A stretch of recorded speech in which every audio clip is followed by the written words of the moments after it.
Hey guys, welcome back to the channel for another unboxing, and today we're going to be doing part 2, I guess, part 3, I don't know. We're doing another one of our unboxings from our clearance finds of the week, the Star Wars Lucasfilm 50th Anniversary Black Series Han and Luke in their Hoth gear. Now, little backstory, when I used to collect the original Kenner Star Wars figures, the orange cards, I had both the Han and Luke in the Hoth gear, and I love both those figures so much. I thought the original versions were really cool. And actually, no, those were green cards. Sorry, not orange. But I was collecting orange card at the time. You got the green cards. And then, of course, so got a chance to have those in Kenner format, and then found these on a clearance rack at my local Target for $6 a piece, which is an absolute steal considering retail on these is about $20. So we're going to crack these open and see if they're worth it. I think they probably are. Just from the outside of the package, they look great. So we'll look at the package on them, check them out real quick, and then we'll crack them open. So first we'll start with Han. So the Han has got a little, it looks like I guess it's got the binoculars with him. He was using to try to, look for Luke in the snowstorm while he's on the Tauntaun. A little blaster pistol with him. I do love the packaging on these. It's so weird. The Black Series stuff has some of the coolest packaging on figures right now. So it's really cool to be able to find these, and getting them at that still a price is even better. And of course, there's the back of the card right there. A little bit of blurb. There about Han Solo below. I'll leave it there for a second so you can pause it and read it if you want.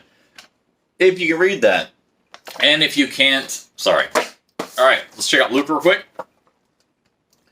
There's Luke, got a blaster pistol, lightsaber. Looks like he's a little worse for wear in terms of... it looked like he had some scarring on his face, but I think it's just the general scarring on the face, not necessarily post Wampa attack. So, but the gear looks fresh. I think it looks great in terms of design.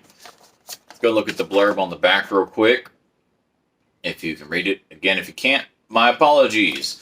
Working with some camera stuff this weekend, some issues, so we're just trying to wing it and make the best of it that we can. So let's go ahead and crack open Han first, because Luke, out of both of these, is probably the one I'm looking most forward to opening, because I'm such a Luke Skywalker mark. Show. Some kind of a piece of paper on the inside, maybe a disclaimer. I don't know. Some kind of weird legal notice information. Who knows? Probably some weird stuff at Disney or whatever. Hasbro, I guess. These binoculars out. I will say that these accessories look really good. I mean, they're simple, but they are molded very well. The molding on them is very clean. It's the blaster pistol. There are the binoculars. Now, my only complaint about the binoculars is that the strap isn't very bendable on it. And so if you're going to try to pose it on Han with him holding it up to look out, that might be a little difficult with how little there's flexibility in it, but it's not as much as you would like. I think maybe some kind of an actual string or something probably would have been better. But of course, I'm sure that for cost reasons they couldn't do that. All right, so first, Han out of the package. Right off the bat, looks good. It seems like... Okay, so the headgear does come off. Let's go ahead and take that off real quick, see how it looks without it. Or at least you would think it... Yeah, okay, yeah, because there's a slit in the back of the headgear. Oh, come on. Boy, they weren't going to make this easy, were they?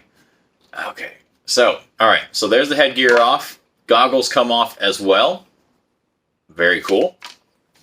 You just scoot up a little more and make it easier.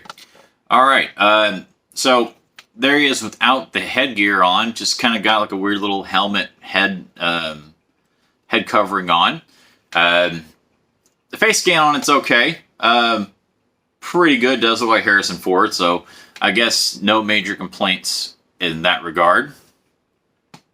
And I see my camera trying to focus on it, and it's just not wanting to do it. But okay.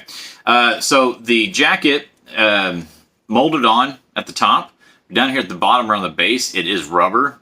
So I believe it does, maybe doesn't detach. It looks like the belt does detach. I'm not going to take that damn belt off because, man, some of those belts are a pain in the ass to get back on. It does have pretty good posability in the arms and the wrist. Right there at the forearm, it does turn. It's single jointed elbows, but they do both turn, or they flex up and down, but they also rotate. So that's awesome. It does have, both hands are open to use for the accessories. So let's see how he's going to look if we can get these binoculars on him somehow. Not sure how he's going to hold them, though. That's a little weird. A little head scratcher. See if we can maybe... Yeah, I don't know, man. It's going to be kind of weird to do that. I don't think we're going to be able to make it happen because his arms can't even flex in enough to hold it like that. So I think we may just have to hang it from his neck, possibly, or even do it like that. So I guess if you want to pose him with the binoculars on, that's about as far as you're going to get as far as getting him to his face, because I do not believe the arms... Yeah, because once you get the arms so far up, I mean, it kind of stops right about there. You turn it and boom, like right there. I mean, huge resistance point. So if it turns up higher than that, you're probably going to chance breaking it, which I do not want to do. There's a little bit of flexibility on the arm to the chicken flap, but it's very tight. So that's a little bit of an for me. Let's go ahead and see how the pistol fits in his hand. Hopefully at least that does fit well. I mean, it should, because these hands do look like they're at least molded properly for holding the gun. It looks like I may be able to slip the finger through the trigger. Okay, so there. So the finger does slip through the trigger, which is very nice. It's something I'm always a giant fan of, because growing up as a kid, more times than not, your fingers not fit in that trigger slot, and that was always kind of a pain in the ass when you were trying to pose your stuff, because guns would just fall out. So let's go ahead and see how it fits in the holster as well. He does have that right down the side, and it is hollow. So you can kind of just slide the gun into it. Of course I would. Are you kidding me? We're live, pal, so can't really retake that one. All right, so the gun holster, it's got a little loop on it, so I thought maybe you can... Okay, so you can detach the strap on the holster right there, as you can see. So that's really cool. You can put the gun in and strap it down, which is very nice. Let's go ahead and do that real quick, see how this thing buttons back in. That's the only kind of the downside with straps and things of that nature that do unbutton or detach, is getting them to refasten, because sometimes either it just doesn't want to go back in the hole, or because it's rubber, it doesn't want to, I guess, flex properly. Because yeah, now I'm having a hell of a time getting it back in. Okay, so there it is, strapped down. Looks really good like that. Can't complain.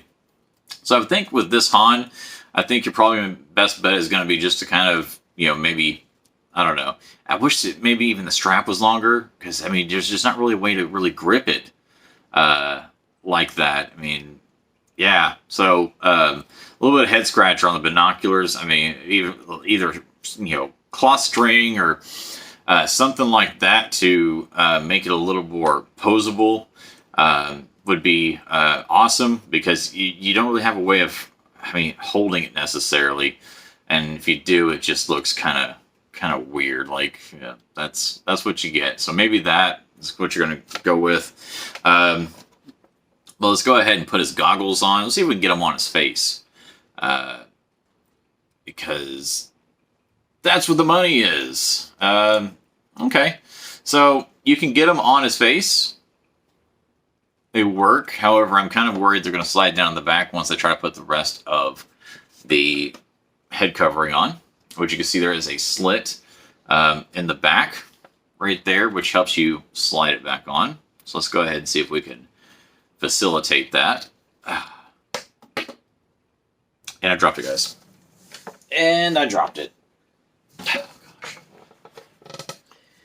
Just not having any luck with these videos. I'm having a case of the dropsies, it seems like, with everything I'm doing on these unboxing videos today. So yeah, remember to subscribe to the world's greatest unboxing video channel on YouTube, mine, because clearly I don't know what I'm doing. I'm kidding. I know what I'm doing. Just razzing you. Wow. Okay. So second thing I will say about this is, honestly, I think you might be just better off leaving the headgear on and never taking it off, unless you just want Han without the headgear on. I'd keep it on the way it is in the package, because this is proving to be quite difficult to get back on with these goggles. Maybe if I put them back on top or something, like I would, or maybe they even could have made the goggles like glasses rather than an actual like wrap-around piece. Even that might make it easier to get back on, because as it stands right now, this thing is giving me a hell of a time getting back on. Okay, so if you want to get it back on easy, keep the goggles above the brim on his hat, or else you're gonna have a hell of a time getting in there. So yeah, I probably got to pose it like that with the binoculars, because he's not going to hold it very well. All in all, pretty okay figure. I think $5 or $6 is pretty okay for this, unless you're a Black Series collector. If you just have just a few, tricklings of Star Wars stuff in your collection, I think getting it on clearance is good, and it's worth that. Otherwise, probably wouldn't go out of my way to get it. It's just okay. So let's go ahead and check out the Luke Skywalker now, which is kind of the one that I'm looking forward to getting out the most. And something else I'm noticing is these things are kind of a pain to stand. So maybe get some figure stands of some kind to use for these. Yeah, let's go ahead and get Luke out.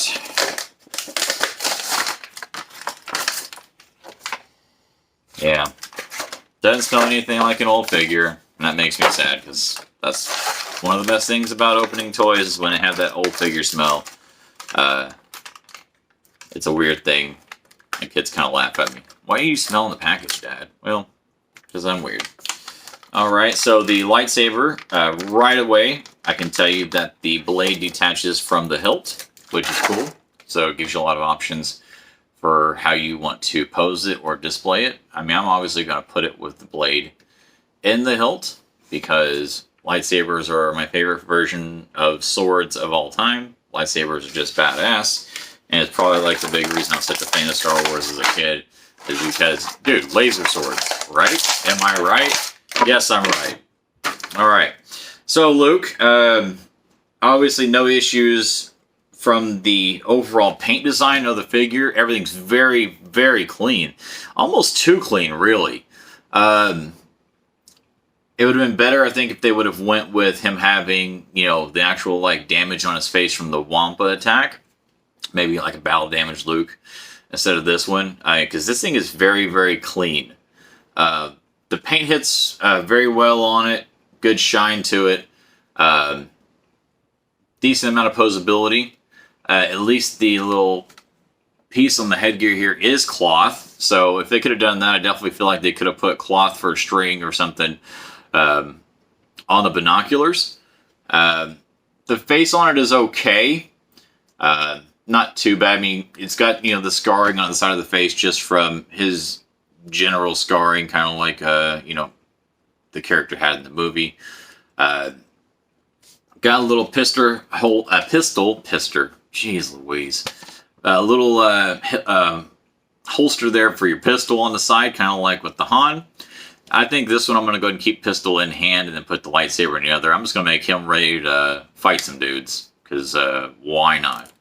Let's get that in there, see if that finger fits in the trigger slot, and it does.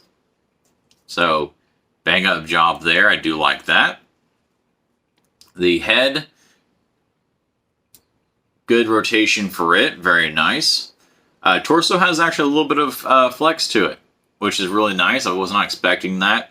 Almost looks like if you take it apart, it looks like the old G.I. Joes when you were a kid, and you'd pull it apart and you see the little rubber band there attaching the pieces. So that's pretty cool. Decent flexibility in the ankles, but they're the right one's very tight. The left one, super loose. I mean, almost no effort at all to bend that. So hopefully that doesn't cause any issues with it standing. Let's go ahead and get the lightsaber in hand right here. Okay, yeah. Okay, so that's cool. I like that. That looks great. I think this one's definitely better than the Han for sure. The Han has a little more options in terms of how you can make them look with being able to remove the headgear. But just from a pure, display standpoint, the Luke looks a hell of a lot better. There's a lot more to him. So I'm going to give the Luke a thumbs up. This one would actually be a little more worth the money than the Han would. But kind of like with the Han, unless you have a Black Series collection, I don't think it's anything you necessarily need to go out of your way to get. But if you have just kind of, tricklings of Star Wars in your collection and you can find these on clearance, these are cool little additions. It's Han and Luke. I mean, it's a timeless duo. So nothing wrong with that. And since they have the matching gear, they look really good next to each other. So I really like that. So these, for clearance finds, thumbs up. For a normal, standard $20 retail price, thumbs in the middle-ish. The figures, I mean, the quality of the plastic and the paint and the design on them is good. So that's something I'm not going to sit there and try to knock and make it sound like it's not worth it. However, I will definitely say that all in all, the figures don't blow me away. So I think maybe closer to a $15 price point would be a little more digestible. But if you find them on clearance at a $6 price tag, I'd say worth picking them up if you just want to add some Han and Luke love to your DTOF life. But guys, that's going to do it for this video. Thank you for checking it out. Remember to follow me over on Instagram at CollectingRaj. Also remember to like, share, and subscribe this channel. Try to spread the word. Still working towards that 100 subscriber mark. Also, check out the Collecting Raj podcast. You can find that on Spotify, Google Podcasts, or just about wherever you find your podcast. And give me a follow or subscribe on that as well, depending on your platform. And check me out. So we're just, I don't know why I say we. This is a one-man show, one-man band, baby. But this is, it's just one more thing to add to the list of things that I do for this channel in the Instagram to kind of keep things rolling and give you guys a few more avenues of entertainment. And of course, in the podcast, just kind of a general discussion podcast about all things collecting, pop culture, wrestling, movies, things of that nature. So be sure to check that out, the Collecting Raj podcast. But guys, that's going to do it for me for this video. Thank you as always, and you have yourselves an awesome weekend.